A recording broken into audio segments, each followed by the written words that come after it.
today's panel discussion is something that probably will discover, will open some new ways, some new directions for things which they are happening today on our continent, especially on our continent, in our world, and the things for which probably we will aware and we will see what is happening actually today after, I don't know, 10, 15, 20 years from this moment. I will not talk anymore because these guys here are much more brighter and smarter than me. I will let you all of you to them. Thank you very much.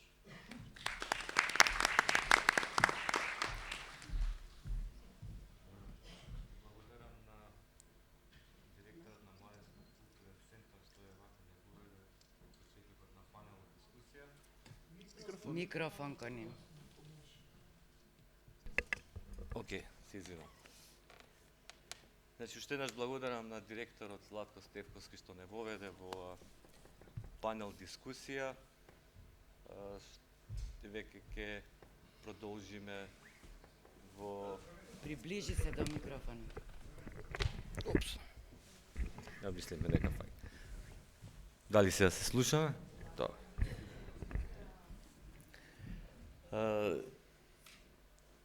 Ќе направиме една кратка забелешка за нашите колеги од Македонија.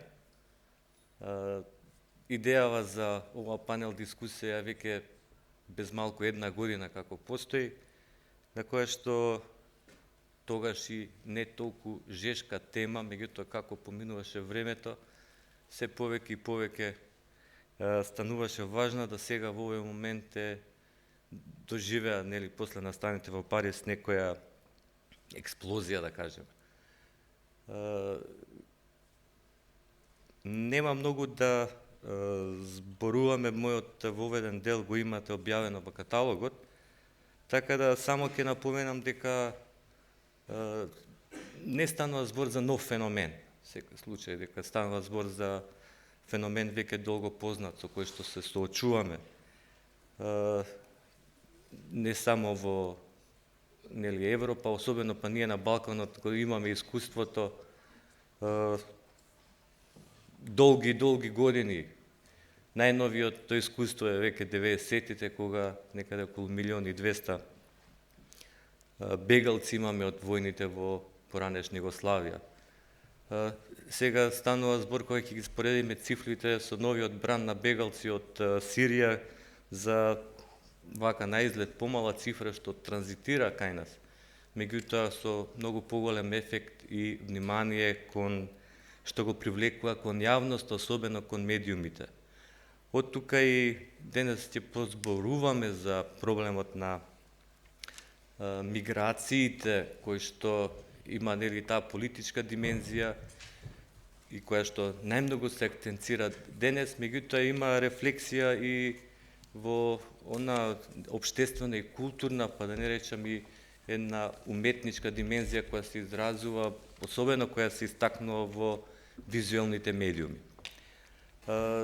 На почетокот, at first I want to invite Professor Pfefferkorn to have his note about migration in Europe, some general remarks. Yes, good morning everybody. First I have to thank to the organizer, of course, to invite us, all of us, to that panel discussion. I will try not to be too long, because we are 10 people. So I just want to insist on some small ideas. When we speak about migration, most of the time in Europe, we speak about immigration. But the first idea on which I want to insist is that before to speak and to analyze immigration, we have to think about immigration. We have to think about immigration, and we have to consider why and how people decide to leave their country, most of the time when it is not in an emergency situation, to come back. most of the time, people don't leave the country to stay definitively outside. Of course, I speak in the usual cases, not in emergency cases.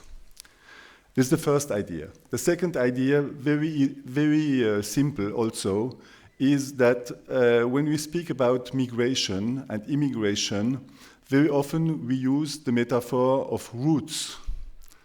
The people who are coming have other roots, and so on. But we have not to forget that human beings don't have roots. You human beings have legs, and in every time people migrated.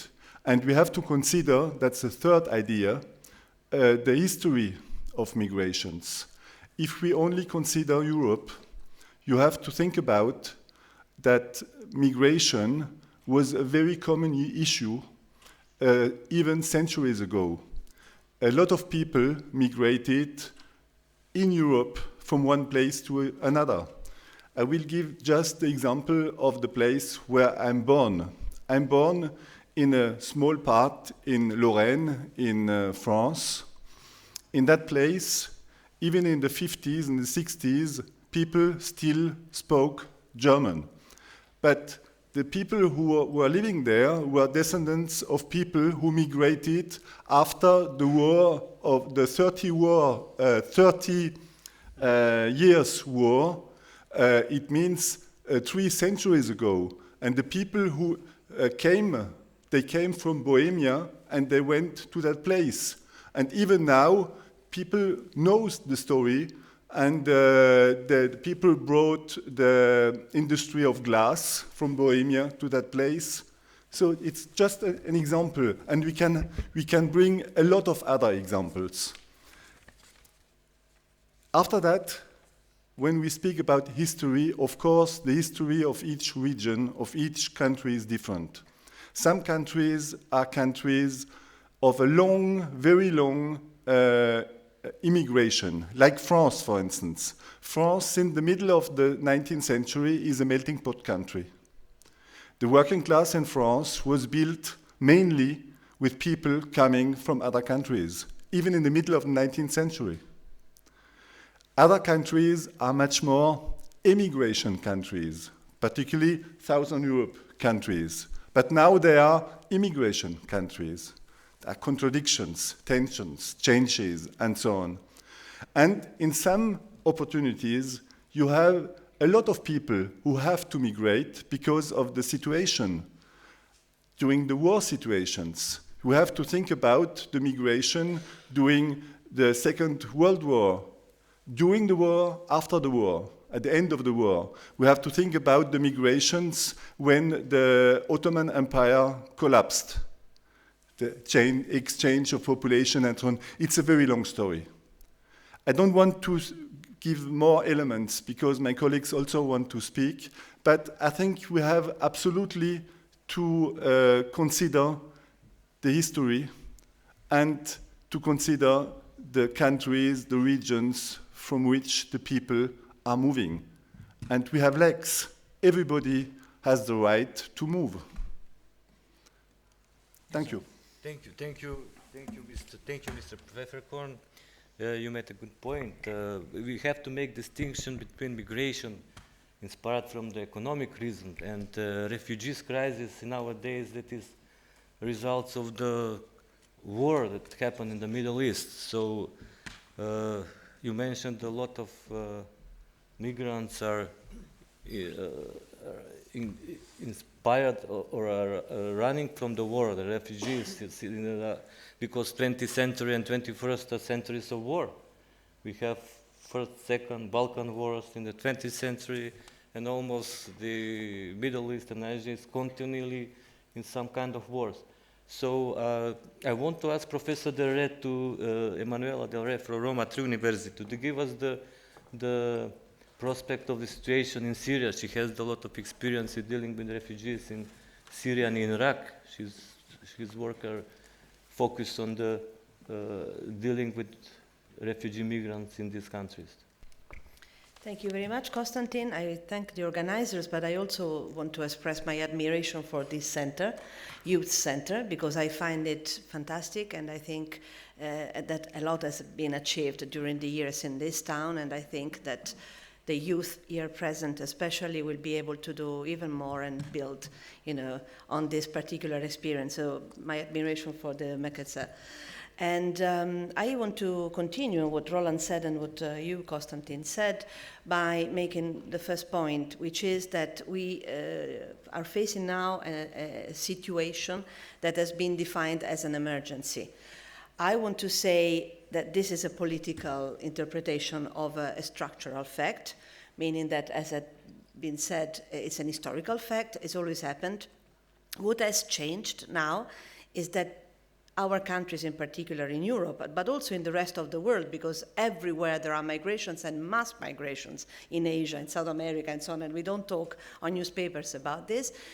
What has changed in particular in Europe, where we are now, is the fact that politicians have realized that they have to do something more concrete about the situation, develop policies that are really facing the situation, because we are facing crisis everywhere, and if there is a crisis in Iraq, in Syria, in Jordan, in the Middle East in general, there are ongoing crises in Africa, for instance, which also produce a lot of migrants. And if you look at the migrants that come to Europe at the moment, they are not only Syrians, they are not only from the Middle East, but many of them come from other areas. I was in Afghanistan last week, and I can tell you that from Afghanistan, we have a lot of people migrating for security reasons, because the problems have not been solved, and also the economic situation there is very, very serious. So we have a mixed group of people coming from Europe, and this mixed group of people is bringing a lot of different situations.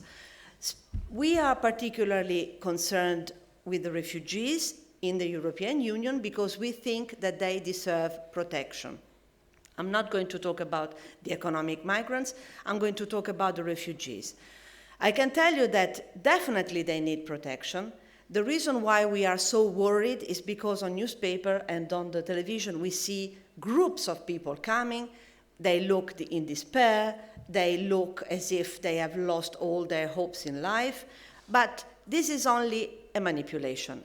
Obviously, they are a group of people which needs protection and shelter, but the situation is much more complex. For instance, having been worked in difficult countries for many years, before the crisis in the Middle East, I was working in the Balkans for 10 years, and I have witnessed all the refugee crises in the Balkans. And as you remember, for instance, after the Kosovo war, there was a huge wave of refugees going to Tirana, for instance.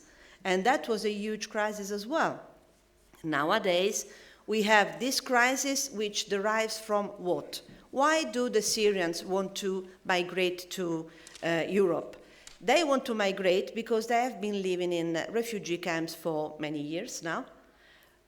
They started going to Iraq, for instance, in 2011, to Turkey and to Lebanon. So they have been living in very complex situations, different in each country, because in Iraq they live in camps, in Lebanon they live in urban areas, in Turkey a mixture of situations, but their situation hasn't improved. The people who have found jobs, the people who have found a normal life, the people who have been reunited with their parents and relatives and friends, they don't migrate. Who migrates? The people who have the will to come out of a despairing situation. And when I talk about despairing situation, I mean living in a tent with no toilet for 4 years, on mud, not being helped in terms of education, not seeing a future for their children. And this is a good enough reason to migrate. Also, there have been policies from the international community which didn't work. For instance, in Jordan, at the moment, the UNHCR is not giving anymore the food voucher to the people in the camps, which means that unless they find a job, and jobs are not easy to be found, they are starving. They don't have money to feed their children. There is another thing, education. education is not really provided. If I have 2 children, if they could not go to school, I would be very worried for their future, because I would think that they would be citizens of nothing. The last point I want to make is the fact that don't be surprised or, let's say, positively hit by the policies of some European countries. Germany, for instance, made this very fantastic proposal of welcoming all the Syrians. I have been very critical because this was a policy that they started before the crisis exploded, as Konstantin said, and they started picking the good families that they wanted, making a choice between the ones that they wanted. They chose the Syrians because the Syrians are very civilized people, and they also recently passed the minimum wage law, which allows them to employ at a very low price a lot of manpower. So you see, policies are very complex. I say this for the students because I'm a professor. When you look at social issues and political issues like this, you have to look from many different angles.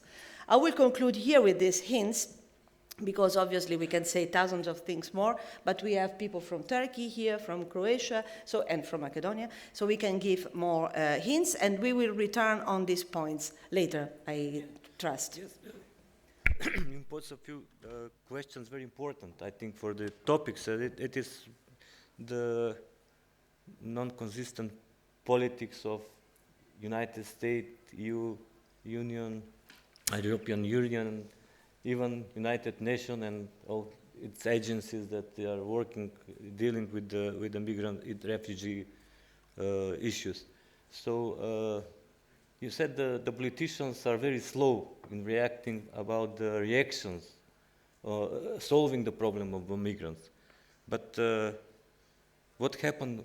What should be done to prevent the situation? I think that nobody is working on prevention of situation, because if they were thinking about prevention, nothing of this would happen. They will have nothing to deal with, or probably the very... I agree, Konstantin. Prevention is much more important than resolution. And this is probably the only positive outcome of this crisis. Yeah. The fact that people are thinking this is a structural problem, we have to think about a strategy for the next future. Yes, yes. I will continue with my colleague Nikica from Croatia. Nikica has the experience in the working on the former Yugoslav migration. I said before, as in the introduction, that the migration from it is not a new problem, new issue on the Balkans, and especially in Macedonia, even refugee problem that has a very historic dimension. If you have in mind all the wars that Professor Pfeffer mentioned, then I will give the accent also the civil war in Greece. It was 1946-48, where everybody knows about the children refugees. That's now some of them are old people, some of them are not among us, but the problem is existing. So I'll give the floor to Nikica to tell us about his experience with this problem of migrants in former Yugoslavia, and it is, I think, its influence on movies and film. Thank you. Is it on? Yes. Okay. Just one sentence on the topic you have mentioned. When it was clear that the refugees will start going through Croatia, before that they were going from Serbia to Hungary, and then Hungary closed the border, and we knew now that Croatia is the next route. Some in the media, that let's say on the right, the nationalists, were afraid they are coming here to stay. And then little later on, we realized nobody wants to stay in Croatia. Yeah, that only 4 or 5 people in the first month that is the problem wanted to stay in Croatia. That was in Macedonia or Serbia or whatever. This is the Balkan route, that the refugees just want to to cross it as far as possible they can, because And then they were insulted. Why don't they want the first to stay? impression is not very as they expected. We expected something else probably. And this goes to the question: why are people migrating? What do they have as a goal, and so on? There was a very interesting interview with the migrant from Slovenian television. The newspaper man asked the migrant, "Well, where do you want to go? Germany, maybe Sweden, maybe France." And then he said, Germany is the first. Germany is the first, of course. Yeah. And then he said, well, why not Slovenia, Croatia, Hungary? And the answer was, in broken English but very clear, Stalin, Lenin, go to hell. That, no Croatia, no Slovenia, no Hungary. No, I'm basically a film scholar, and if you study the history of cinema in Yugoslavia, and also contemporary post-Yugoslav cinemas, you are basically very often studying migrations. Economic migrations, political migrations, war migrations caused by war, namely refugees.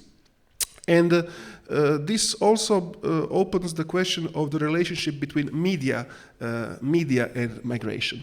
Because, for instance, when Yugoslavia was founded after, renewed the new socialist Yugoslavia after the Second World War, it was based on huge migrations. For instance, one of the things that are rarely mentioned in any post-Yugoslav country is the ethnic cleansing of Italian population, of a German population, of Austrian population from Slovenia, Croatia, Bosnia, not so much Bosnia, but Serbia and so on. And then you have this great narration of veliki transport, the big transport, people from rural, poor areas traveling to rich houses, rich estates that somehow became available after the war. You know, in Vojvodina, in Slavonia, you know, in Slavonia, the agricultural parts, which were very rich, you have this interesting narration. Now we are modernizing the country, we are modernizing the Yugoslav nation by relocating the people to these rich estates that happen to be empty. You know, well, who lived there? Why is it empty? What has happened? These are the issues not mentioned. So what you have here, as I'm speaking now as a film historian, but also it's obviously connected to social studies, which there are people here much more qualified than me. Basically, you had some sort of official governmental policy to clean the unwanted ethnical element. Some from the left are still insulted when I say that. Yugoslavia is based, among other things, on ethnic cleansing of Italy, Italians, Germans, and Austrians. But it is a fact. It is a historical fact, regardless of your political orientation. But not only that, this is a government policy seen in the movies by Veljko Bulajic and other directors that basically celebrate this new modernization of Yugoslavia, relocation from poor rural side to the rich rural side is some sort of modernization, some sort of improvement. But also then you have the great movement of workers from Yugoslavia and other countries, first Spain, Portugal, Greece, and so on, and then also Yugoslavia, Turkey, to Western European countries, mostly Germany is most important. It was also a government-sponsored program. It was not just, you know, a spontaneous movement of hundreds of thousands of people to Germany. The fact was that Germany, I'm speaking about West Germany, West Germany needed workforce, needed labor, you know. And countries such as Portugal, Spain, at the time underdeveloped compared to Germany, Greece also, and of course Yugoslavia and Turkey, had too much labor. They had basically high rate of unemployment, which means problem, which means expenditure. It means the government has to spend the money on them, and the solution is simple. Let's send those people in Germany. They had international agreements. This is not spontaneous movement, and we reduce unemployment, and also we have influx of cash, of hard currency from Western Germany. they sent to their relatives, to their families. They basically hired hired their citizens, Yugoslavia, Turkey, and other countries. They hired its citizens to more rich Western countries for a fee. For a certain amount of money, we hired our people. And also this begs question what happens in cinema. In a fiction film, you have dramas dealing with the problem of moving, and then if you go, you can be prey to the criminals. You can enter the cold hardships of capitalist life. But also the problems are among generations. The dramas of the Yugoslav era showed the conflict between older generation who wants to go back to old country, and young people born in new country who don't want to go back because they're born here. This Western country is their home, and this opens the question of the even ethical importance of these films and of these topics, because in the 60s, in the 70s, when these films were being made, cinema was the center of media. The most influential, I'm speaking about Yugoslavia now, with television slowly growing to replace it. Eventually, what we have today is a digital, interactive forest of media, digital jungle of information, in which cinema is only one small fragment. You can make a beautiful film about a beautiful and clever and intelligent humanistic film about these issues, but who will watch it? Festivals are not enough. If you don't find a way to transfer to other platforms, television is still important. Television is not done. It's still important, and also digital platforms. It is basically as if you're speaking to a small group of converts. Now I can speak about more formal issues concerning this, but maybe later after we go. Okay, thank you, Nikica. But you raised a very important question we didn't mention before. That is the building a new borders in EU states. And this is the affective reaction of the politics on the new situation they cannot deal with. They have no solution what the measure they have to took to solve the problem. So, as we can see, the new fences are rising in Hungary, in Bulgaria, and now in Slovenia, and it is questioning the basis of the European Union, the unity, solidarity, of course. Probably the tension of these terrorist acts in Paris was against aiming the égalité, fraternité, liberté, yeah? The motto. Yes, but this is the basis of the European Union. So it imposes the question about the integration of the refugees. If we are building the fences, how we can deal with this process of integration of the refugees. Professor Adamir has the experience in the integration of Turks from Anatolia, I think, in EU countries. Thank you, Konstantin. I want to begin with a little anecdote that we share with my wife at Venezia 2 years ago. We were walking on the streets of Venice, and we heard the song O Sole Mio with a guitar playing, and we approached to the voices, and 50 meters far, and we see two Indian people from India who plays O Sole Mio and playing guitar in the Venice streets. Then what I want to say that the refugees, we talk about problems, but the migration is at a basic real problems. I don't think so, but the topic is very complex and fragile that we must care what we say, but we are human being and we can make mistakes. And sorry if I made some mistakes when I speak about the migration. What I want to talk is in Germany essentially, and in Belgium, France, in other European countries, there were people going from Anatolia, all over of Anatolia, from Izmir, where we live also. My father was also a migrant once upon a time. Then there are generations of migrants in the country. In the beginning of 60s, after wars, Germany called migrants to Germany.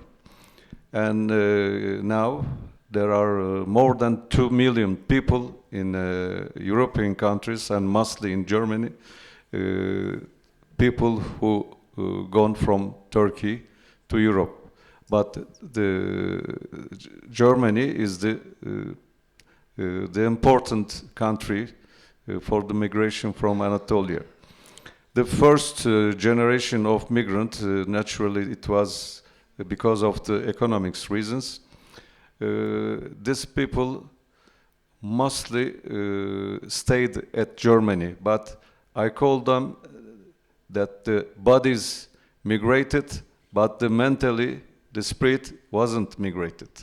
They are, and even now, 50 years after the migration, they are mentally in Anatolia, in Turkey. They live since 50 years in Germany. I see people like that. And the first generation is last generation because they can never migrate. They worked 30 years in Germany.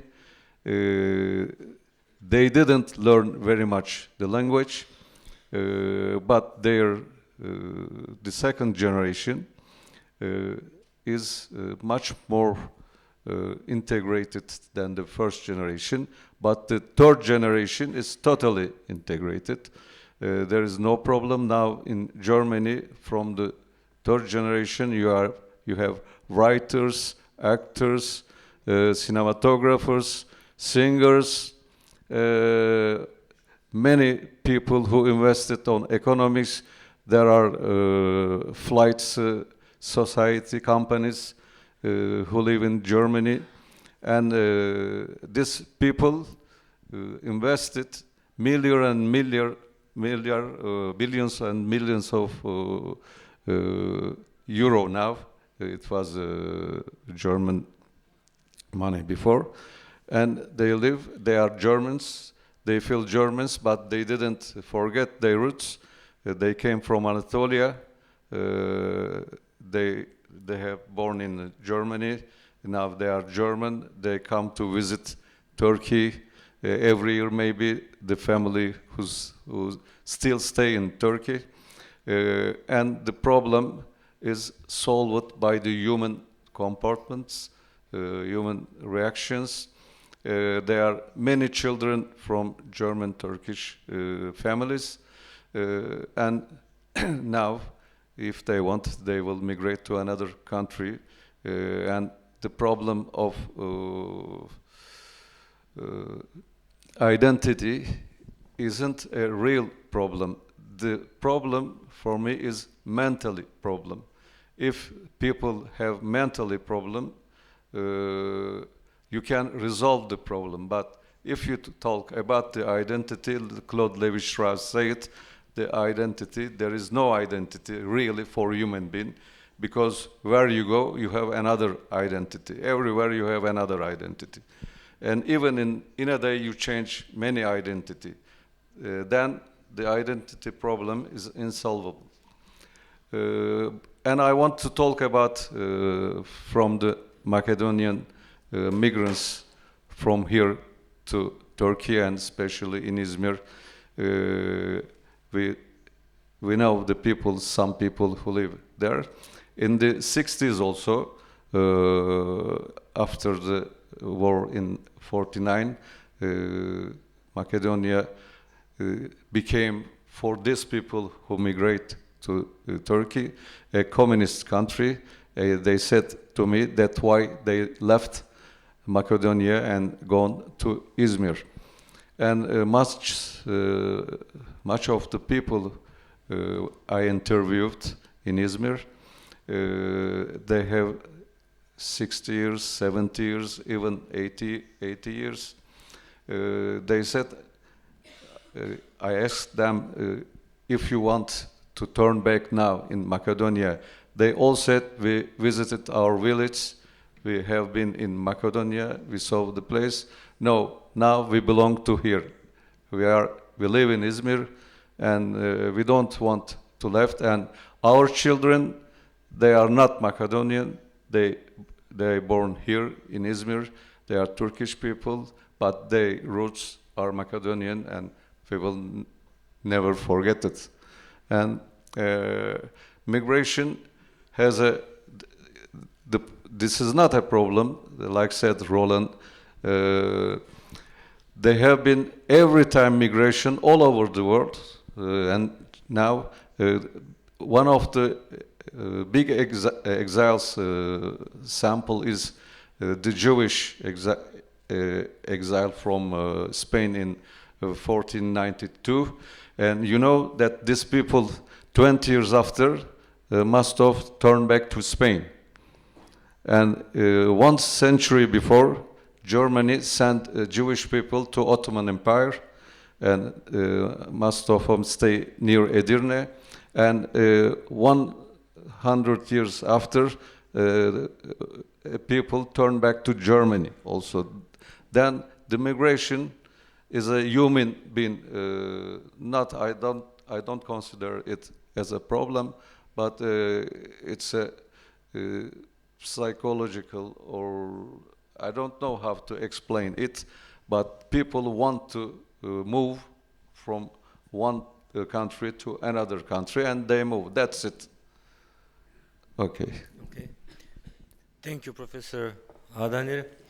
You mentioned the problem with the integration. You describe as the integration of Turk migrants in EU, and the population from the exchange between Social Republic of Macedonia and Turkey in 2 waves, I think, after the Second War. But the problem of the children are the problem sometimes, all the collateral victims of the wars and these migrants' refugee processes. I heard, I saw somewhere the note that in Iraqi war died about 500,000 children. They are collateral victims from the wars in Iraq. This is a very frightening number. But we are facing today also with all the countries that are dealing with refugees are facing with the problem of left children of the refugees. Petja Kabakcia, our colleague from Sofia, is dealing with this problem. She's researching. She will tell us something more about this. Thank you, Konstantin. First, I want to express my deep sorrow and anxiety about the recent events in Paris, but not only, in Beirut, in Turkey, a Russian airplane, and it turned out that the topic of our session is too hot. And thank you, our dear Macedonian colleagues, Konstantin and Antonella, for putting this question to deal with it. As we had seen, the problems related to migration are a lot, so I shall focus only on one of them related to migrant children or children affected in one or other way by migration. First, I want to say that I shall speak about problems of migrant children, not problems with migrant children, because some groups, nationalistic groups, are talking about problems with migrants, migrant children, and if we turn to Stalin and Lenin, who had been cited, Stalin's motto was "no person, no problem." So those people want just to return those children and not to take care of them, and this is not, for me, at all a solution. There are at least 3 groups of children affected by migration in one or other way. The first one is the refugee children, and here I want to focus on the problem that a lot of them are coming to Europe and to Turkey unattended, without any families. I have read, I'm not sure whether this is true, but I have read that in Turkey had come 500,000 children unattended. And those children suffer from double or triple cultural and personal shock. They had lost their family, they had lost their usual environment, and suddenly they met different, let's say different, not hostile milieu, different milieu, not speaking of, not knowing language. And the problem is who will take care about them. So I shall speak about problems, and I want to put a lot of questions, because my point is that our societies and our state institutions are not ready for this challenge. And for instance, in the European Union, we're speaking about deinstitutionalization. That is, children should live not in institutions, but in families. Are we turning back when looking at those children to put them in institutions or not? Will they go to the educational systems? Who will educate them? What type of educational system we have? So I think that here we have a lot of challenges in front of social and educational systems of all accepting countries. Next group, similar to this, but in more better situation, I could say, is children migrating with their problems, with their parents, and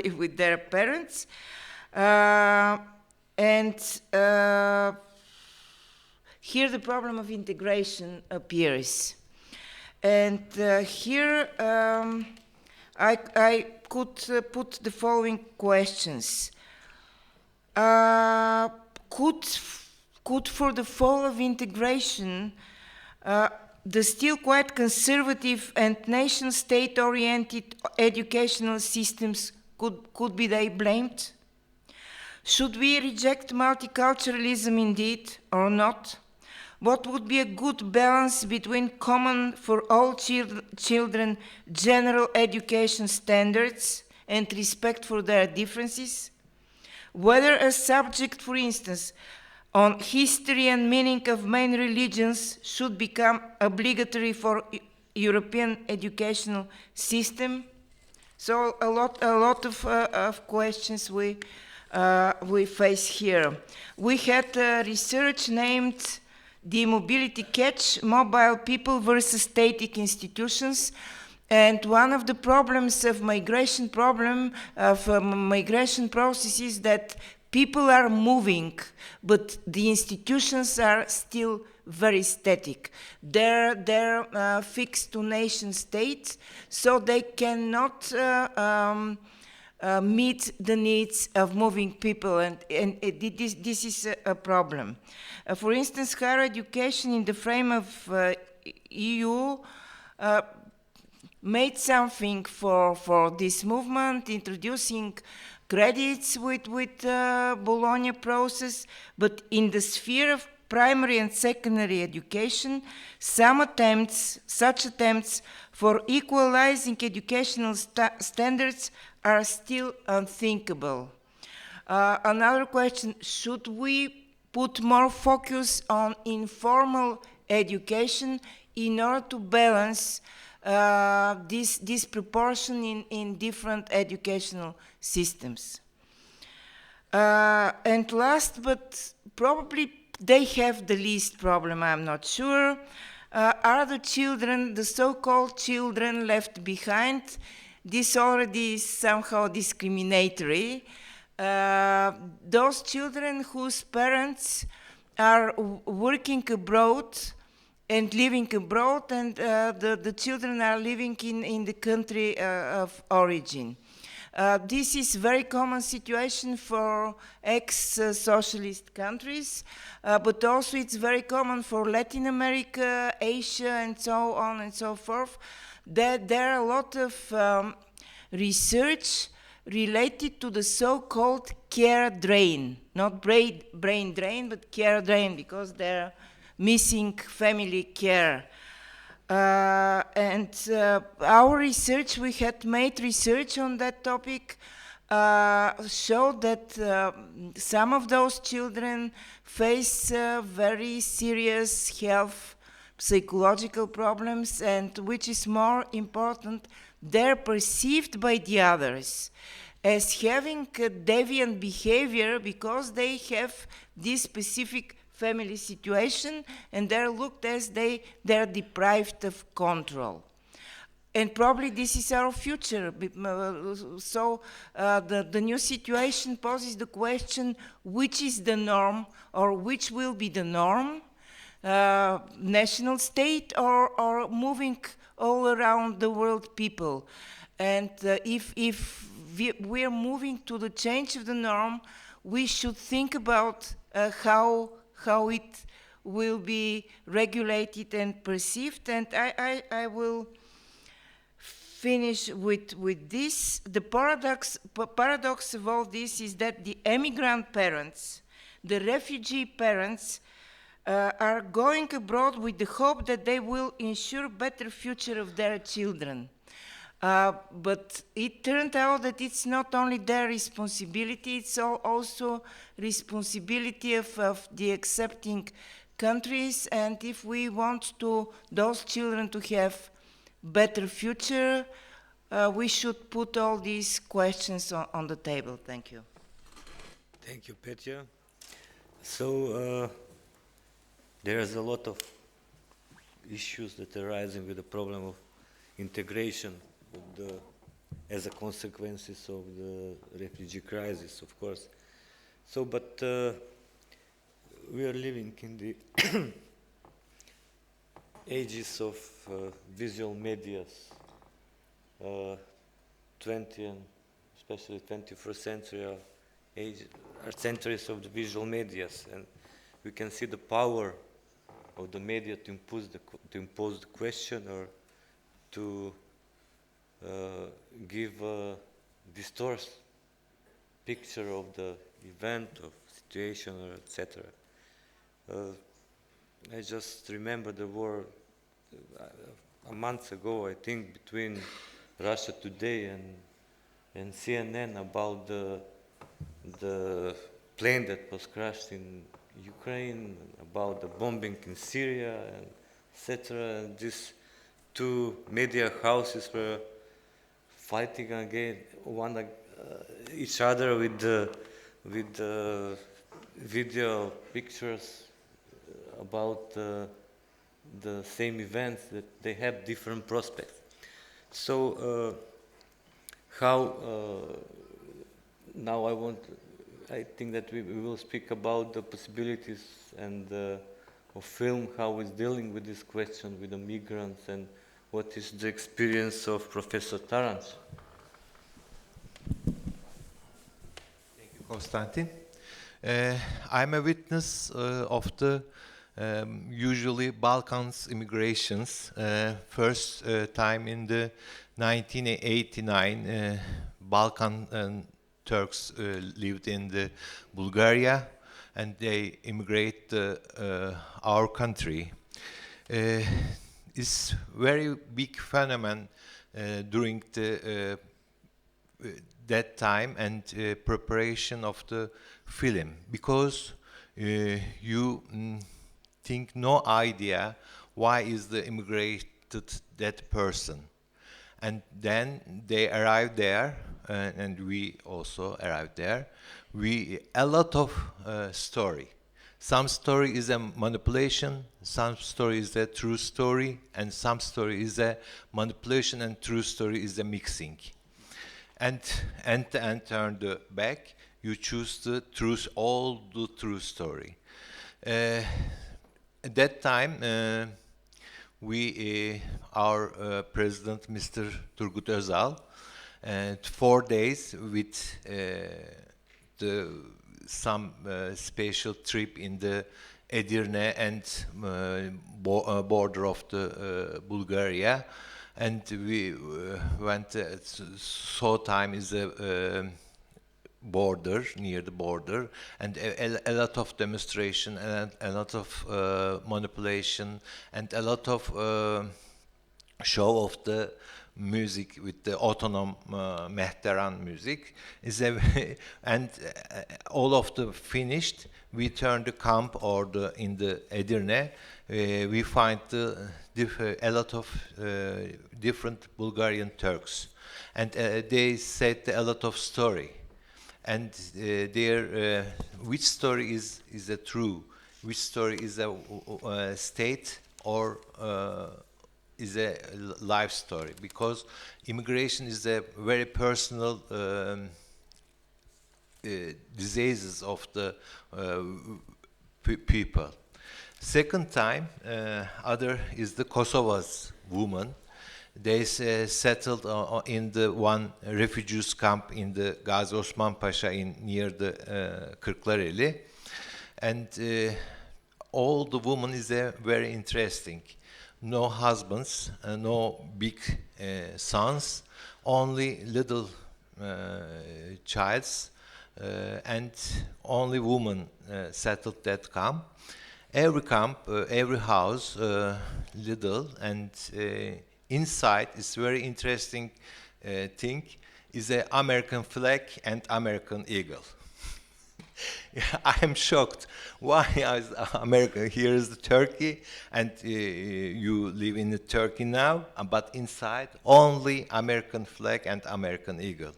And sense of the, I think so, that time, sense of the people is their imagination, and they have a dream. And a lot of women and children go to the America, and not in the Balkan live here, but different. But is also I'm inside my destiny of the immigration, because my mother's father immigration from the Balkan during the Balkan Wars, and first Istanbul, after the Izmir and all the war. But this destiny, that time we learned our family 3 things. First, immigration people, they had to have habitat problem. Second, immigrations people earned the money and new jobs, and they lived. The third generation, also I'm a third generation now, look for the roots. And it's a lot of story stay in my city.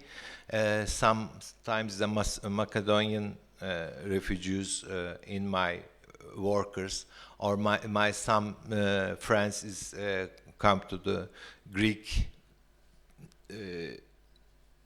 exchange, because it's also is a big story, is an exchange story. A lot of mixing. We live in Izmir. Every time is a lot of historical immigration stories and refugee stories, but sometimes you pass nearby some new refugees. Now, in the Syrian people live everywhere in Izmir, in park, in street, on the street, everywhere they live, and they very big tragedy now, and some boat and some guard for the sea, they sell, and nearby some Syrian people near there, because they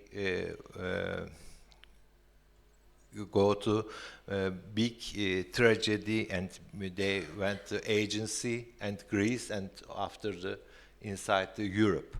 But now I think so is a exile and genocide now is the new refugees voyage is a new genocide system, because people is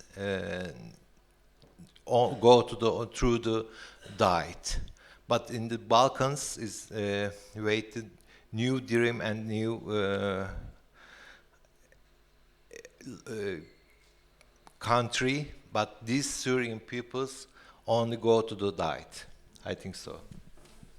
Okay, thank you very much, Professor Taranc, about your expose. The personal stories are very important of the refugees and inspiring for the movies, films, for art in general.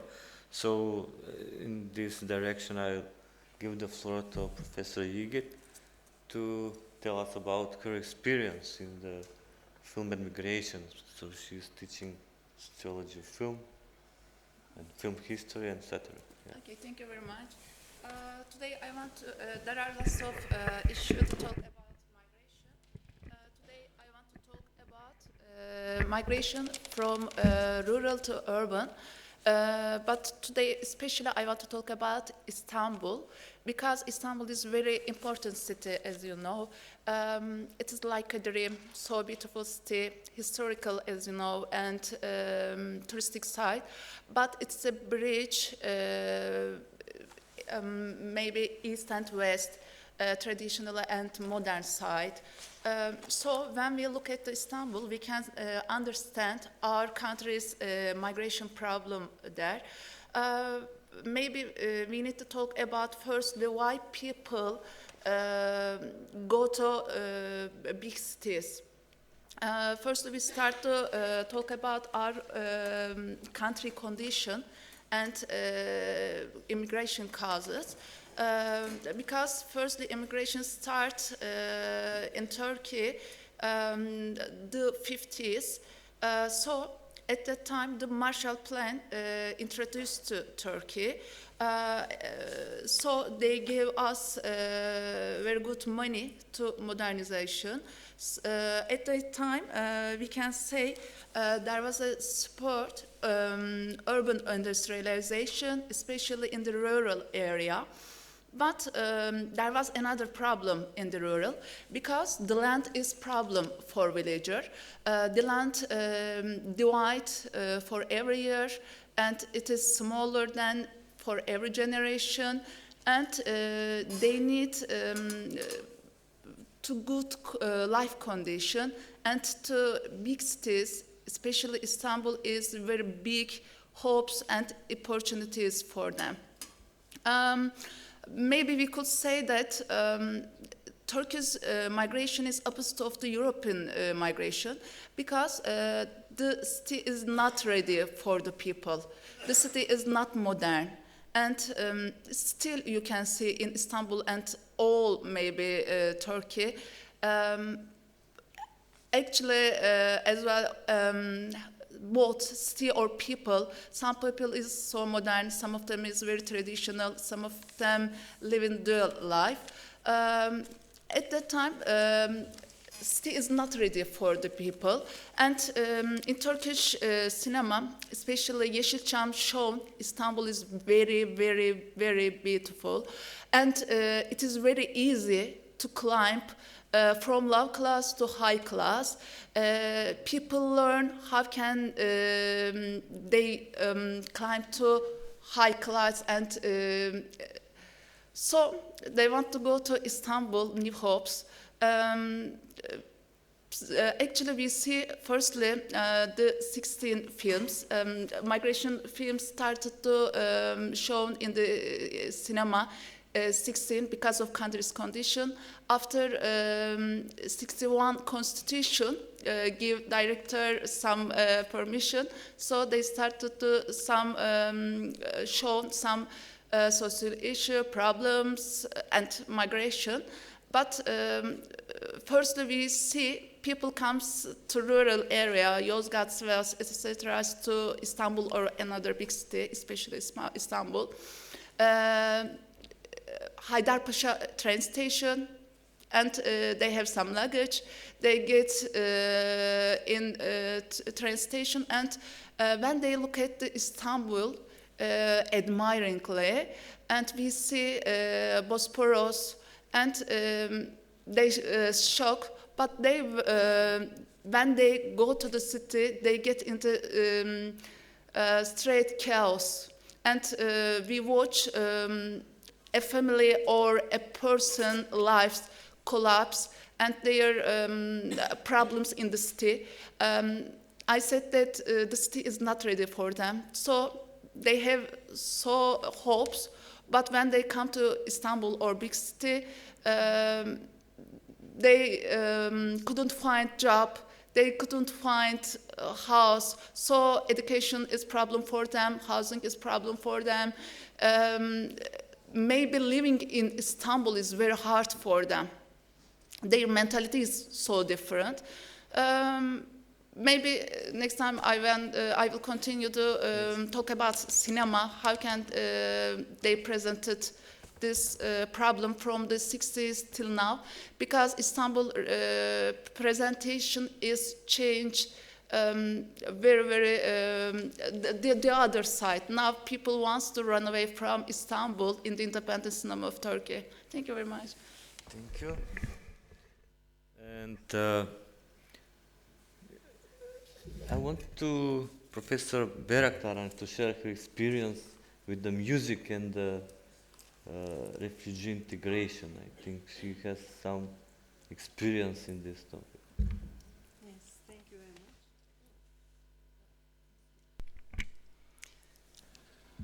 Hello. We will discuss today Karaman's Orthodox Turks and Rembetiko culture and cinema. And refuge, immigration. 13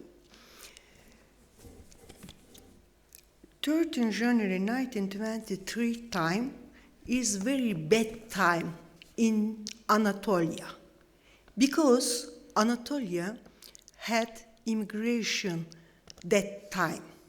Before the immigration, we had peace in Anatolia, because Ottoman Empire was very good idea.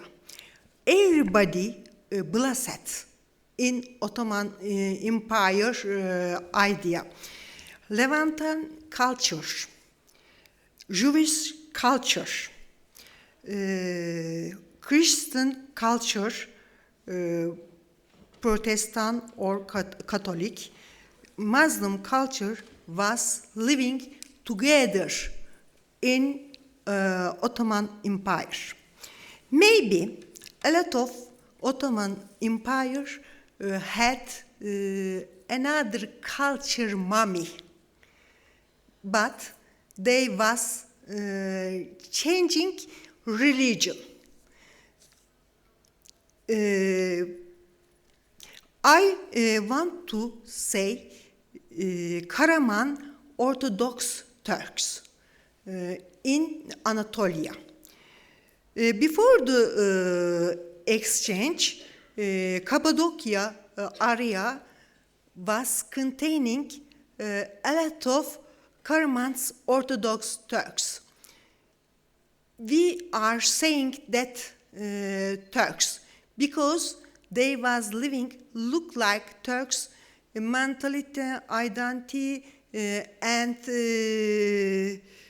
tradition, mother language was Turkish, but they had alphabet, Greek alphabet.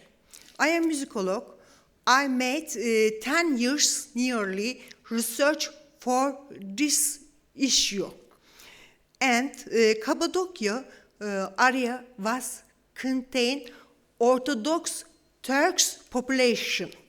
In the other words, Ermenek, Kayseri, Narende, Isparta, Alanya, Konya, Niğde area had Orthodox Turks, Karaman Turks. I saw them prayer books, meaning and language was Turks, but alphabet was Greek alphabet, Hellenic alphabet. And they had some melody, look like Turks makam melody, and Greek church makam, mod makam. They had newspaper for Hellenic alphabet, but meaning Turks. And they had a lot of novel.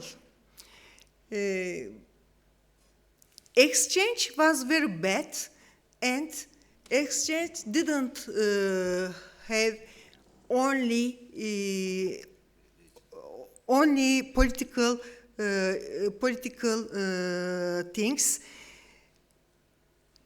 Greek government said that you have a Muslim idea, you must go Anatolia, and Turkish government said that you had religion, Orthodox, Christian, or Jewish, you had to go Greece and Ireland and another country.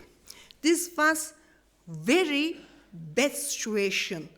The governments had to real drastic measures from this situation, but they didn't make anything, anytime.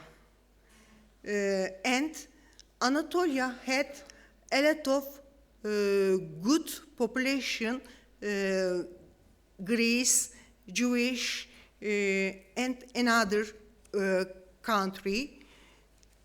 Anatolia was losing real good idea. And Greek country said that you must go Anatolia. They didn't have anything, soil, house, jeweler, money. They had only idea, culture, traditional.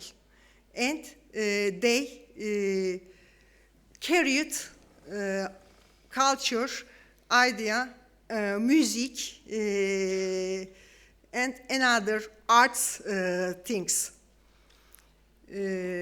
Some director was being this real situation. For example, Theo Angelopoulos and Kostas Ferris, and they to take some issue in the film. For example, Theo Angelopoulos, Pink Meadow contain Rembetiko singers and Rembetiko players. Rembetiko,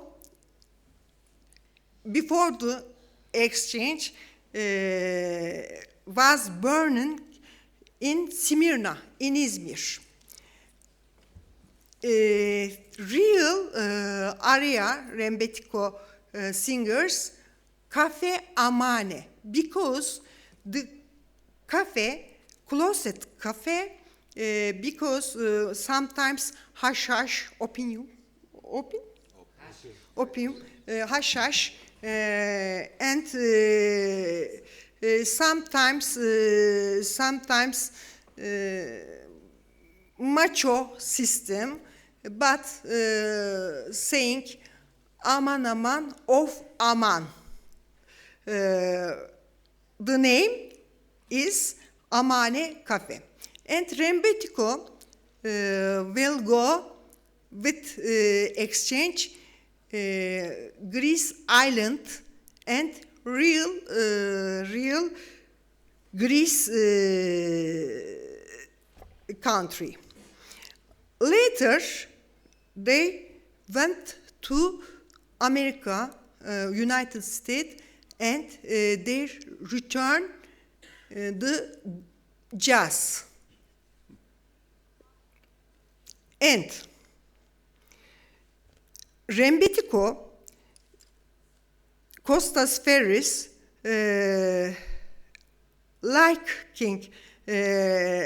Kostas Ferris is liking from Rembetiko because he's Rembetiko singers at the same time, and he to take a camera Rembetiko film. Rembetiko film is containing a lot of Turkish Rembetiko songs. And Rembetiko films contain exchange is very bad things for government, for family, for human idea.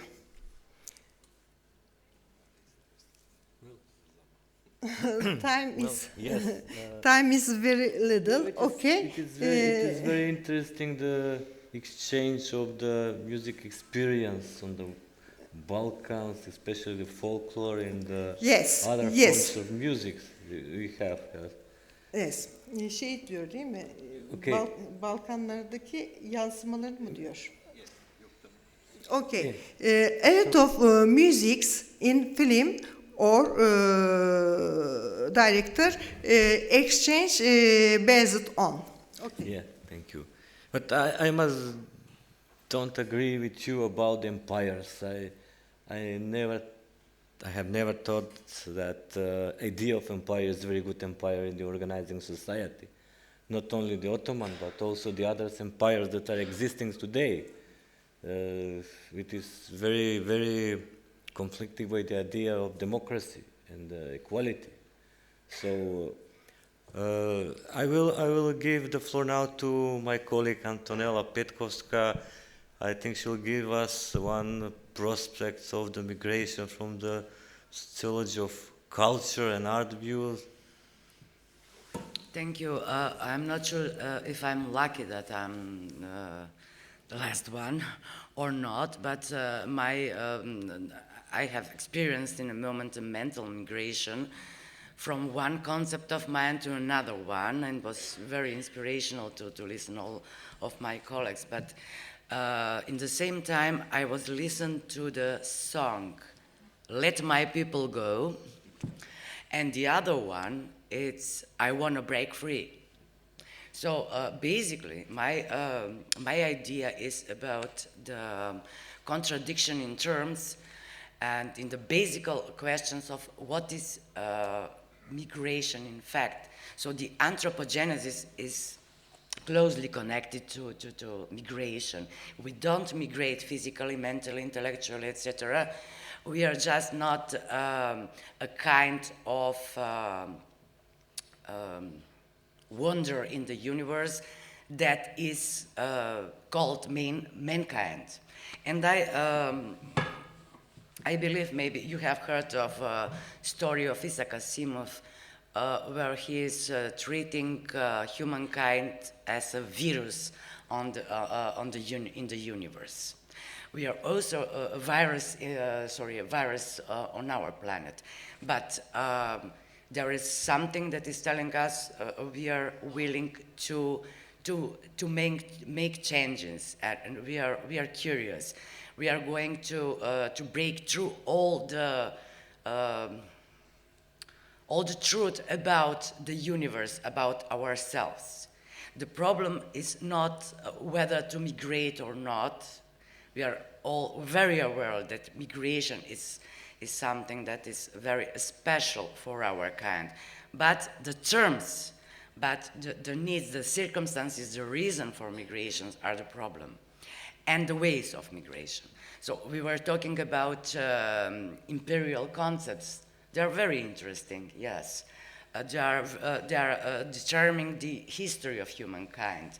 But that is not the real and maybe the only way how to act toward the reality that is around us. And that's why I was wondering, what does it mean, let my people go? Where?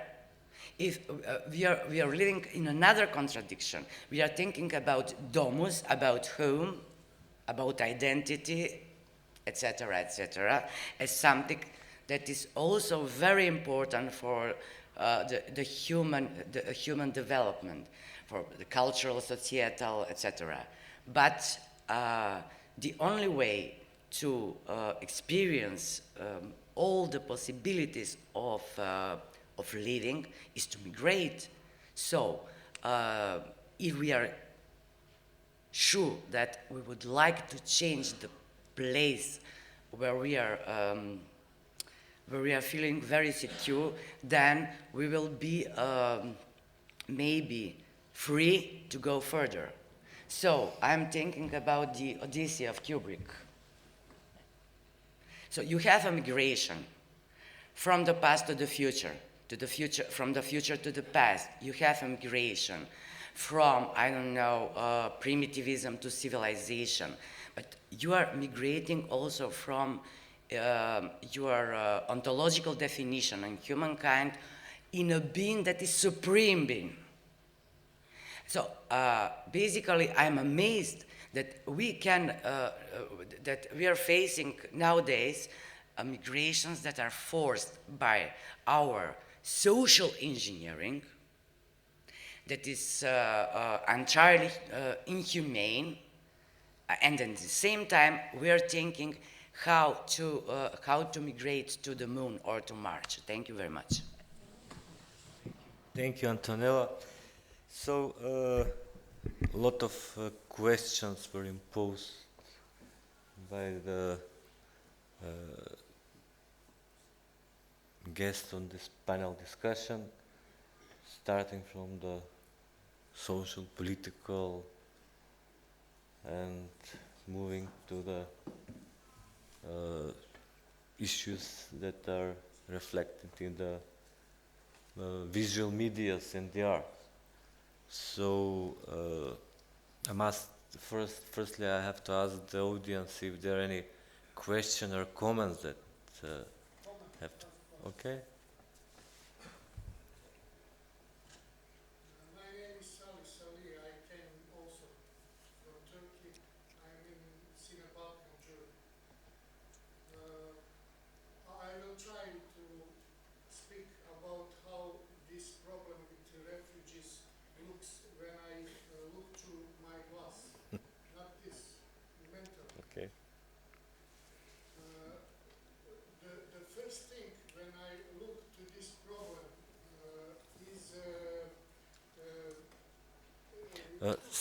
Okay, just a minute. Дали имаме микрофон само да праша? Нема. Дали може... Okay.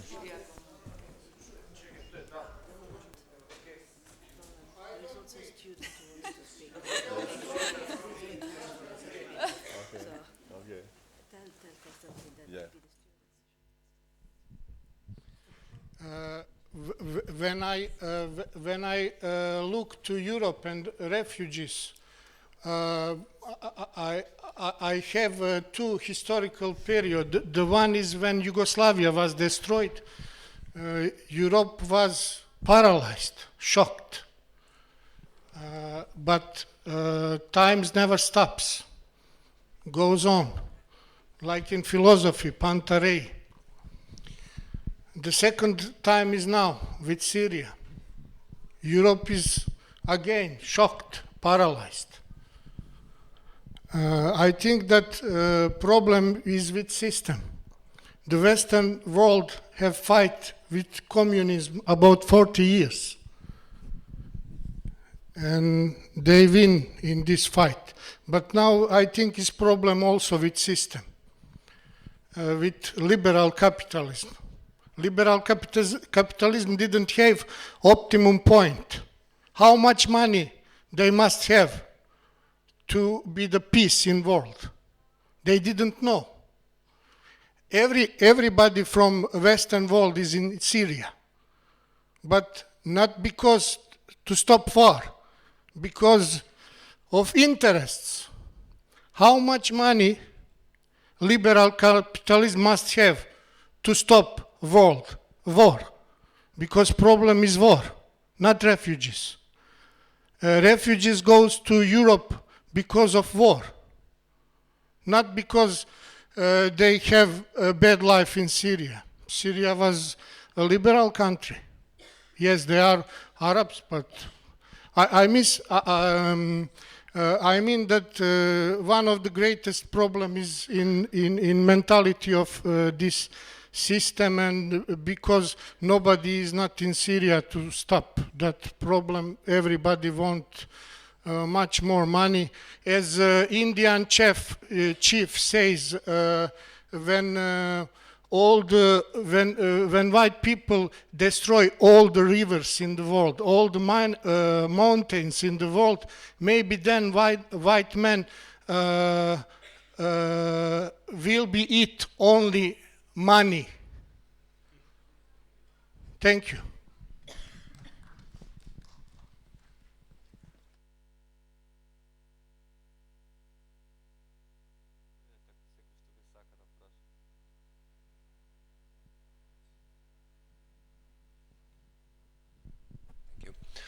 I have a question for the professors. I'm Marko, I'm a student from Bosnia. My first question, it will be how much migrant crisis will influence of demographic structure of the Europe, and will it be possible for 50 years to talk about national identity, national culture, and should we actually talk about it? Because is it good for the nation or not? My other question, because I'm a journalist and as I can see, media reporting about migrant crisis with lots of empathy today.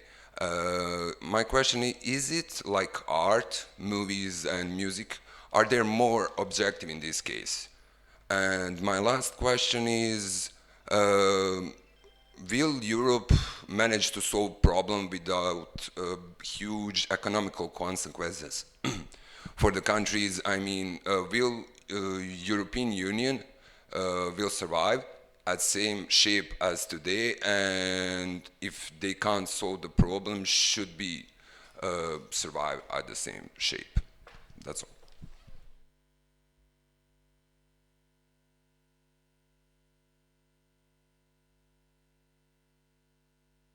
I can see you will be a journalist. Those are very important questions, but you are sticking to the concepts that are very old-fashioned, like nation, like the relation between nation and demographic structure, economy, etc. And exactly, it's connected with liberal capitalism, and with the idea that everything has to be structured and has to be ruled by some new topics, ideological topics of the globalized world, etc., etc. Certainly, it will be a new continent, it will be a new culture, a new civilization. But isn't that normal? That's what's not normal, are the reasons for that, no? So we are all seeking for better life, better quality of life, better ideas, and we are all seeking for new intrigues. We are curious. You are curious. You are a young man. But if you are forced to do something, and if you have, in fact, a hostile milieu in Europe or in United States, etc., then that is a problem. So there are not natural ways of intercultural communication, etc., etc. Thank you. Professor Emanuela Dore. Well, I want to say that there are two aspects. Definitely regarding demography and numbers, I want to say that numbers are not extraordinary. They are rather similar to the past. So if you look at, the, let's say, going of the different waves, they're not much different from the past. And in the past, we didn't call it an emergency or an invasion or a huge explosion of a crisis and so on. Regarding demography, I come from a country, which is Italy, which is very thankful to the foreigners because we have the lowest birth rate in Europe. And we have had a positive outcome of the presence of the immigrants because they have risen our birth rate. We are very happy for it. The firstborn in this year, I think at midnight, usually they say, there was a firstborn at midnight, it was a foreigner who lives in Italy, is an Italian immigrant because, in my country, fortunately, we have a system of integration, and to respond also to our Bulgarian friend, by which you are entitled to use the health system and also the education system, even if you are a clandestine. You don't need to be a regular to go to the hospital or to go to school, and even the unaccompanied children, they're not put in institutions. Institutions don't exist since the 70s. We have families, family homes, they are called, where the children are welcomed, they live like in a family, and they go to school like any other child. Regarding demography, so immigration for us is an added value. It's very important. Regarding other issues, of course, at the moment, the problem that is emerging is redistribution. The fact is that some areas, I'm not going to talk about the countries where they are rising, erecting walls, because if you look at the map of walls in the world, unfortunately, there aren't many. So this is the typical way of reacting when you don't know what to do. But in general, one problem that has made this, emergency become a sort of invasion for some European countries is the sense of, being invaded by a large number of people. Of course, if we put, like it happens in Lampedusa, for instance, and this is why they are redistributed all over the country, you put 6,000 people all at once in a village where you have 2,000 people, the disproportion is immense. You don't even have houses where to put them. Okay, that's a serious problem. That I agree with. I mean, we have to be concrete and say 6,000 people are too many. You have to redistribute them in the country. But there are villages which have been welcoming a lot of people, and this has happened all over Europe, and this is very important. We have to be concrete and think about redistribution, not think about invasion. Regarding the very subtle question you were asking about the identity and what will the demographic and political and probably also religious landscape of Europe will change, not at all. We have had a history of coexistence. We want to have more coexistence. The good Muslims are living in countries and they are absolutely integrated. Rome in particular hosts the biggest mosque in Europe, the biggest mosque, and we have not had any problems whatsoever. So the problem is not that, is what we intend by a redistribution of power and other things. Last point, regarding manpower. Obviously, immigrants, in terms of their contribution to the economy, are very important. in most of the European countries, especially the wealthy ones, the immigrants have filled all the gaps that were left by the wealthy citizens. We have a crisis, but when we talk about a crisis, we talk about very wealthy people not being able to buy 30 pair of shoes a year, but only, let's say, 5. Okay, so we have had a huge wave of migrants, and this is why Germany is welcoming the new manpower, because they fill the gap. They are paid less, okay? They work as waiters, as, I don't know, caretakers and others that Italians, for instance, don't want to do, or Germans or Swedish or others. And this is why they're very, very important. They keep the economy moving. Otherwise, we would be stuck. So there are positive and negative aspects. In my view, migration is incredibly positive. Thank you.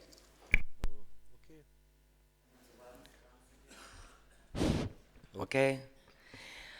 I'm afraid I have a feeling like we are talking about contemporary slavery. Thank you. Yeah. I'm not talking about, I wasn't mentioning illegal exploitation. I'm talking about legal workers. I mean, excuse me, we all have, and you probably have somebody helping you in the house. You pay the contributions, you pay for the insurance, you pay for everything. Of course, bad markets, like, people exploited are everywhere, but I'm talking about the good, people working in factories, people working in all sorts of different aspects of the market, so I wouldn't say that. Okay. I wouldn't say that, sorry. That's not correct. Okay. Okay, just. Sorry, but I don't think that Italian people think like you about immigrants. Because Italy have really, really economical crisis. No. Sorry. Okay. Let me. Europe always had problems with double standards. You do that. Let me join the discussion. No, sorry, I want to clarify. This is incorrect. Okay. Sorry, I don't think this is the problem. Yes. And what happens to your brother? Is he discriminated or something? Okay, I'll ask you not to go to I think dialogue. you have a distorted opinion about Europe in general. Sorry? I'm talking about facts. I'm talking about facts and the positive aspects of migration. No, okay, just let the professor to speak. Migration is not positive. Okay, we'll speak. I'll let you speak later. Just I let don't her care speak. about being professor. I'm an expert. Is another thing. I just wanted to ask you, what do you mean by this? Don't you see that migration is positive? I think migration is very positive. I think migration is bringing a lot of. Okay. But also, Professor, let me join the discussion. Emmanuel. Sorry, maybe I can send you the latest report on migration in Europe, which was issued this week, and maybe you can see this. What Italy does with ships, which they go to Italy? Okay. They save their lives. Excuse me, we you're don't not have. informed. We cannot You're not translate the informed. discussion. There is a problem Sorry, with apart from anything, it's with not the Italy translators. only. No, but excuse me, this is ridiculous, Yes, Constantine. okay, It's making politics and very ideological. Yes. Sorry. We have been saving lives in the Mediterranean for years, and now it's not anymore an Italian mission only, it's a European mission called Frontex, and they're saving lives every day. Maybe you are not informed, I'm sorry. Yeah, I'm sorry. Can go to take ice cream or gelato in Rome, and gelato. They're all employed by the Italians. No. I will ask you not I to don't go see in this. duel I'm sorry, I don't this. see You this. just make politics, and Let that me is your join the opinion. I discussion. don't think Yes, that don't- Italian thinks like that. Okay. Sorry, but I am very well known in Italy and abroad, and I can tell you that I'm one of the voices of migration studies in Italy, and I've never had any reaction like yours. I'm sorry. It's the first time. It's good. So I'm then you must experienced. begin to I'm live in experienced. Italy, in streets of Italy. But what does it mean? Maybe Italy? you are from Italy, but Sorry, Professor Del Rey, I find it is not incredible. question your, It's it is not ideological, question your highly expertise. ideological. Okay. Yes, in fact, this is where I want to include with my discussion. The question that imposed the colleague from Turkey has very talking about political liberalism and fighting West with communism, it's like fighting with ghosts. There is need of common, now it is ideological enemy that is lost with the falling of Berlin Wall, you know. So the problem of integration, Manuela said very correctly about the numbers on demography. Also the correct is the comment on concentration of the population. If you have the experience from United States, but as I see also in some of the European Union countries, migrants have the intention to rebuild their society in new environment. So what the movies teach us, for example, for United States or Los Angeles, that have Chinatown, that have little Russia, little Ukraine, and whatever little migrants they have in their societies. So about the nation state, we are framed in the nation state organized societies until now.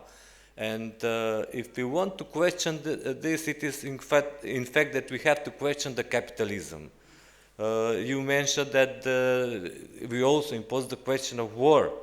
In Syria, that is the main reason for refugees. Not only this late war, but the 20th century and this century started, it is permanently, the wars are permanently happening in some parts of the earth. It reminds me on the Hobbes' idea, bellum omnes, omnium contra omnes, that the people are it is the natural situation of the humanity where people or everyone each other. So there is no only answer about whether we will be in the future. We will not talk about national states, national identity. I'm not sure about this question.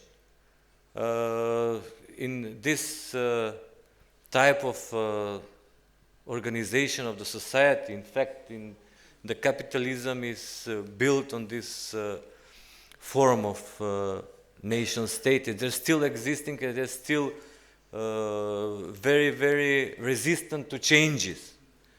So the interests of this nation are very, in this moment, are very crossed in the Middle East and North Africa. Everyone knows that they're attracted, the big capital is attracted by the resources of energy, the oil. From the other side, the Western or European Union big countries have a lack of workforce. And that is why Emanuela also thought that, that is why they have the interest of the refugees to go to Germany, not to go to Saudi Arabia, to Qatar, to other rich countries that are in the Middle East, but they're not so friendly or not very open to migrants. I want you to give this gentleman a data, just to have a look at proper data. The gentleman who is going away. Okay, Manuel.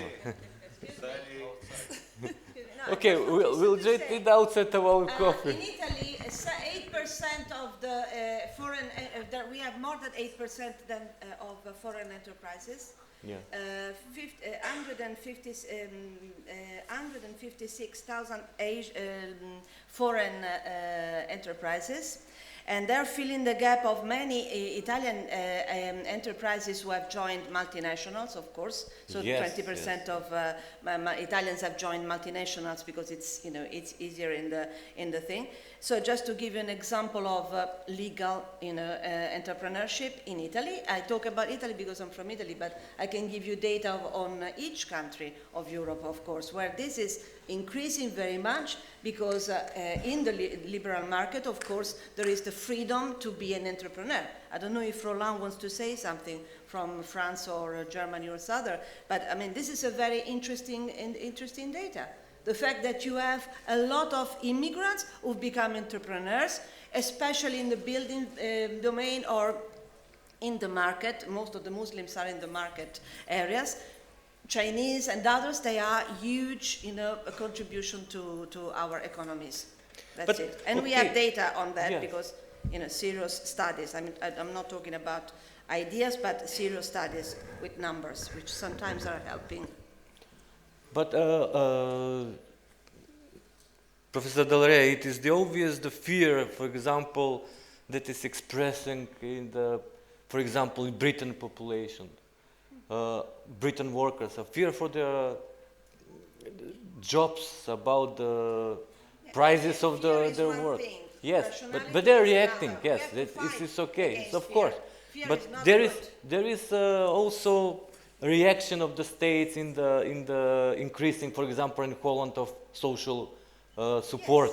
Yes. Also, it was the case in Germany. So there is a lot of superficiality. Yes, okay, of course. Real data. Yes. Real data. So you invited Professor Pfefferkorn. Yes, we have to join us with the discussion. We have some hard exchanges, but it's not a surprise.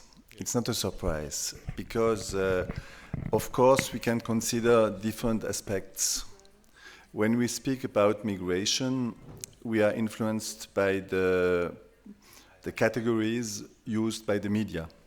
Sometimes I'm not sure that's the good categories. Very seldom we are considering the history.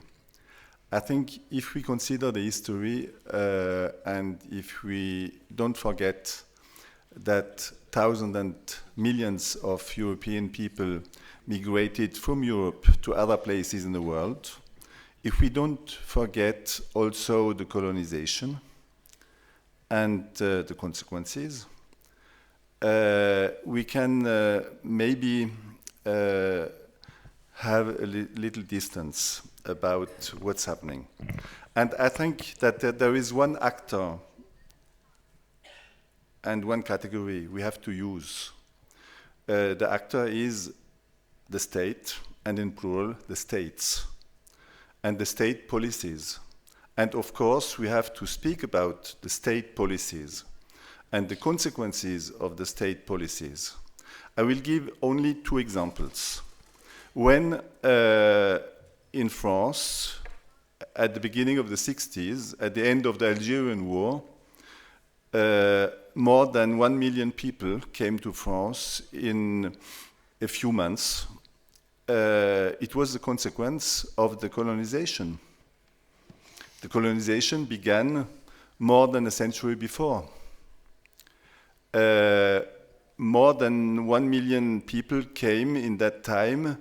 The economic situation was not the same than today. Today, it's true, I agree with one comment from the audience. The neoliberal capitalism is not the same than a capitalism in which the state has much more power. And we have to consider all that. And about Middle East and migration from Syria, Iraq, from Afghanistan, of course, the state policies, the Western state policies, even the wars, have consequences, but not immediately. Sometimes 10 years, 20 years later. When France sells weapons to Saudi Arabia, it has consequences also, and so on and so on. And I think when we consider a question like migration, of course we can speak about migration, but we don't only have to speak about migration. We have also to ask some questions who are not every day in the newspapers and not every day in TV. We speak about the fences, the new barriers, the new fences, but we have to consider that the ID papers is a new invention. The ID papers were invented at the end of the 19th century. Before, people could move from one region to the other, from one state to the other, without papers, because people didn't have papers. When personally, my ancestors came from Germany to Alsace and after to Lorraine, they hadn't papers. They could move because in that time, people moved without papers from one place to the other and so on. The people who moved from Alsace to Russia in the time of Catherine of Russia, who wanted immigrants for the agriculture in the Volga Valley, they hadn't papers. They came with their competencies, but without papers. And the problem is that the first barrier, the first fence, is the necessity to have papers. Because this gives the states, all the states, the power to accept you or to deny your entrance. When we want to go from one, the French embassy didn't give them the visa, even when they have the papers from my university. So I will stop. I only want to give some considerations a little bit far away of the discussion before, but I think it is normal that we can have different opinions and different point of view. And it is absolutely necessary that academics can exchange different positions. Thank you. Okay. Maybe I can address the cinematic part of Marco's question, if I remember it after after all this discussion. Basically, we're asking about the objectivity as an option in film and documentary, fiction, and so on. Well, very difficult question. One of the most difficult questions in the history of cinema. First of all, who makes the film? Who pays for the film? Who is the film meant for? These are the issues always you have to bear in mind. If you look at the fiction films shown at this festival, not only in the program connected to migration, but also Depan by Jacques Audard, a very interesting and very successful film, winner of the I think Venice Film Festival this year. What you see is genre as a convention. In Laver by Aki Kaurismäki, you see some sort of, fairy tale quality of the hero. His kindness is very nice. It's very inspiring, but it doesn't really look objective. It's more connected to the tradition from Charlie Chaplin to the present day genre film. The hero who has migrated from Ceylon, Sri Lanka, to France, at the end becomes an action hero. He turns into some sort of Arnold Schwarzenegger, dealing with all sort of multicultural criminals controlling the neighborhood. So when you analyze a film, you have this problem. Films are so complex in their visual and auditory information, they are comparable to the world. It is not the same. The films are not the world. But the level of complexity that films give are basically on the same level as the input from the real world. And everything you have, like political discussions, economical discussions, and so on, about real world issues, you will have about films, about documentaries as well as fiction films. You can check some facts. Famous documentary Michael Moore made, Bowling for Columbine, against the gun culture in America. He was found to be factually wrong. But these facts are irrelevant. That film was popular regardless of some facts having been wrong, because he had an interesting message. So this is a personal agenda he was trying to push, that was more important than the factual thing that some say is significant and central for the documentary. So, objectivity is very, very difficult to talk about.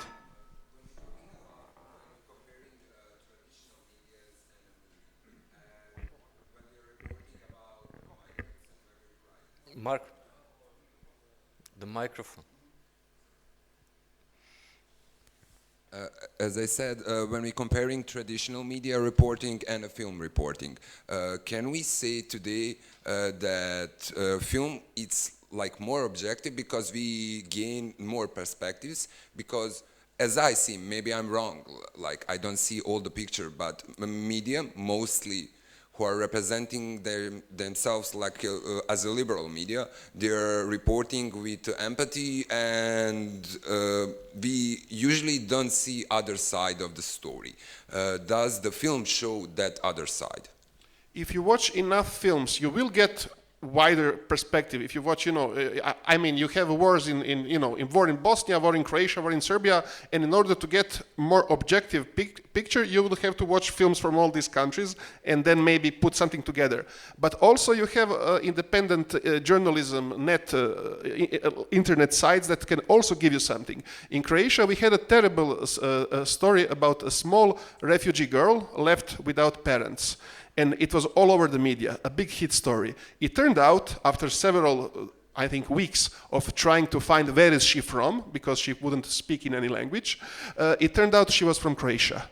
She was a member of a national minority, of Roma gypsy minority, a special type called Bajaši, which speaks a language different from other Roma who live in Croatia. And we were not, as a country, we were not capable of to recognize a member of our own national minority living there from before Slavs came to this region. So the media was so strong and at the same time so powerless. Media is basically representing the society, even when it thinks it forms the views, it is actually representing the failures of society. Okay, Petja? Very interesting questions and very interesting discussion. I agree with Emanuela that migration is a positive process, and I'm deeply convinced that our values should,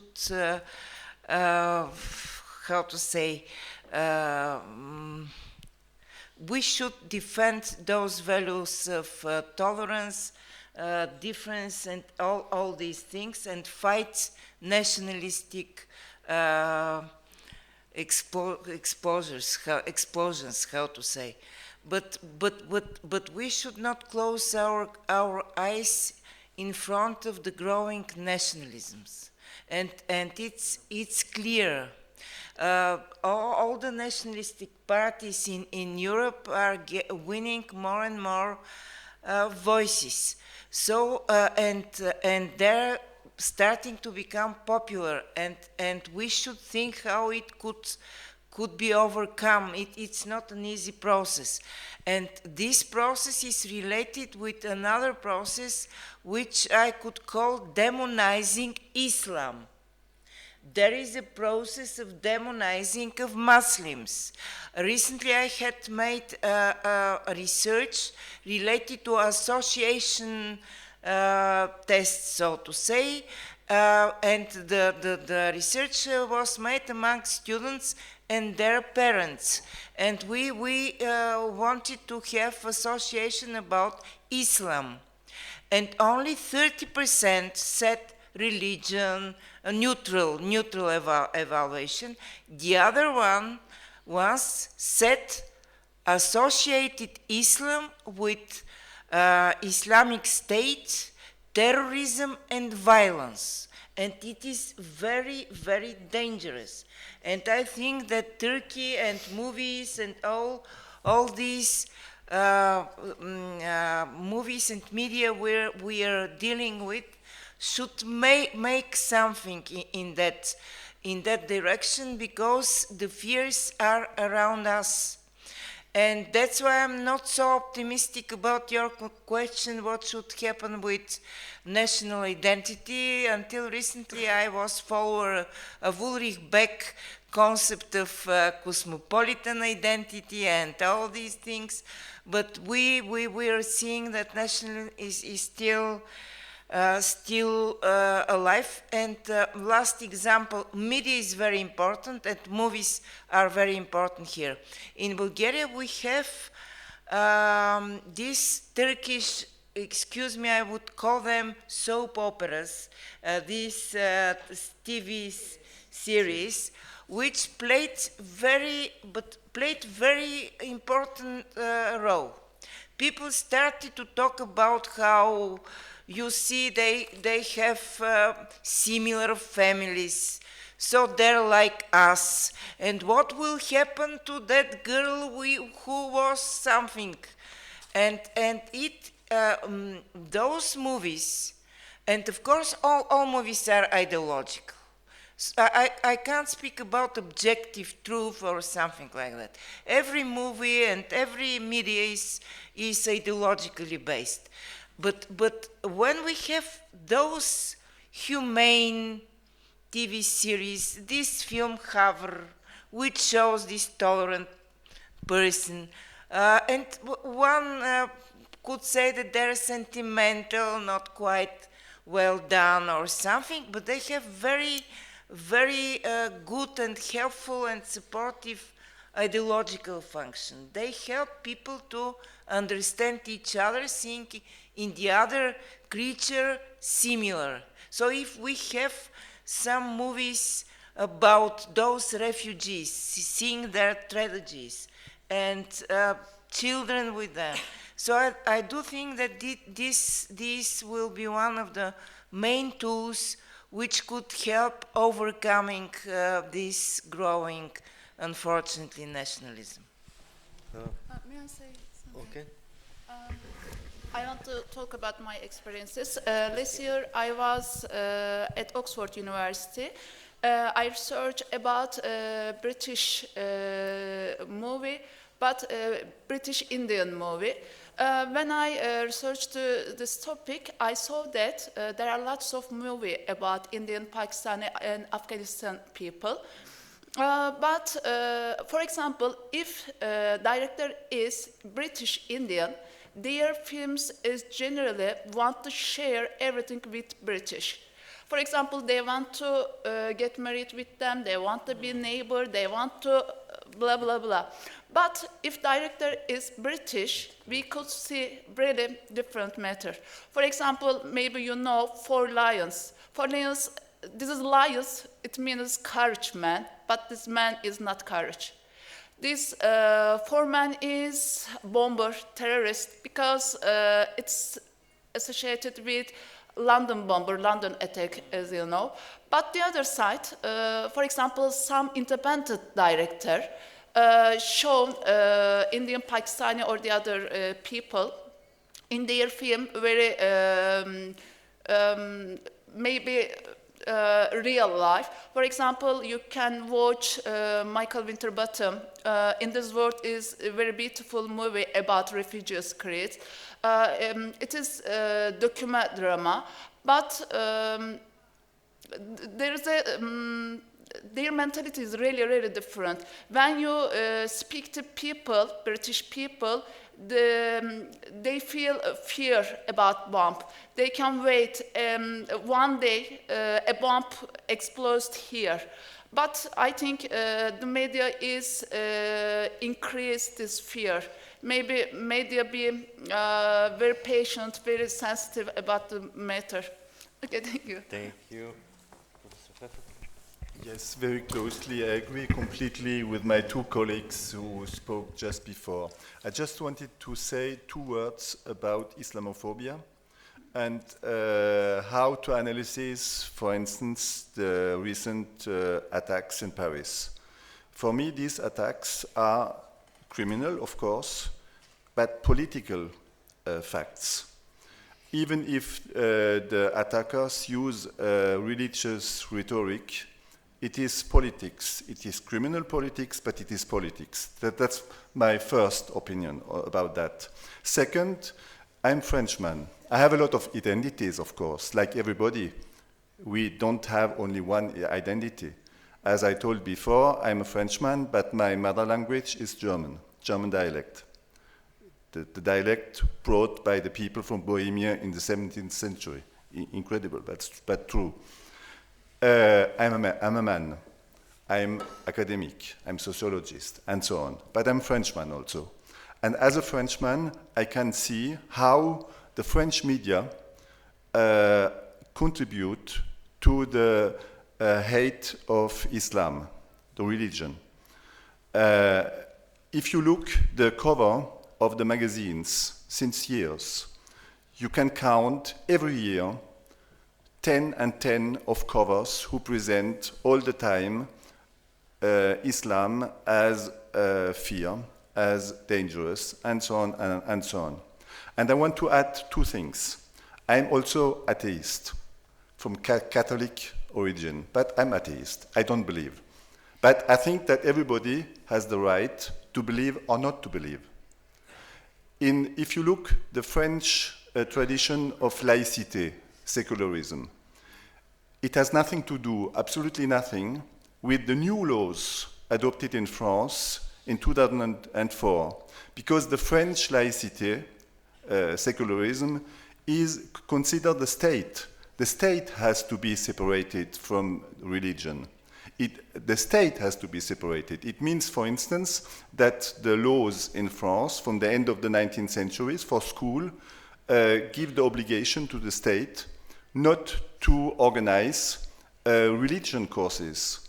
This is possible, but the religions has to organize that outside of the normal school classes. Of course, the people who are working in the schools have not to be linked with a religious authority. And in the school, you don't have to have a crucifix. It means laïcité is laïcité for the state. The state has to be cut from religion. But people can come and believe, of course. And the new laws from 2004 have nothing to do with the historical laïcité, because now you have a law who oblige people, girls in fact, not to come with a veil. And you have some people who give arguments. This is because it is laïcité. School have to be cut from religion. But precisely the people who give these arguments a few years before changed the law to give money to the Catholic schools. What's the contradiction? The same people said it is to protect women.